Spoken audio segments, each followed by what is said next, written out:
Welcome to our tutorial on how to integrate takeout services into your Facebook page. Let's walk through the simple steps to offer takeout options to your customers directly through your page.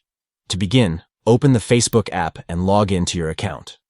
Once logged in, tap the menu icon, typically represented by 3 horizontal lines. Scroll down and select Pages from the menu. Next, switch to the specific page where you want to add takeout services by tapping the down arrow next to your profile photo at the top of the screen. Choose the page you wish to switch to. Now, tap on your page's profile picture. Then, click on the Edit icon located at the top right corner of the screen. Scroll down until you reach the Details section. Tap on Edit next to it to make any necessary adjustments.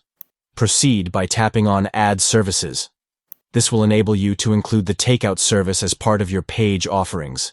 Select Takeout from the list of services and then tap Save at the bottom of the screen to confirm your selection. Congratulations! You've successfully added takeout services to your Facebook page. Your customers can now easily order takeout directly through your page, making it convenient for them to enjoy your offerings from the comfort of their homes. Thank you for watching. We hope this guide has been helpful in enhancing your Facebook page with takeout services. Stay tuned for more valuable tips and insights.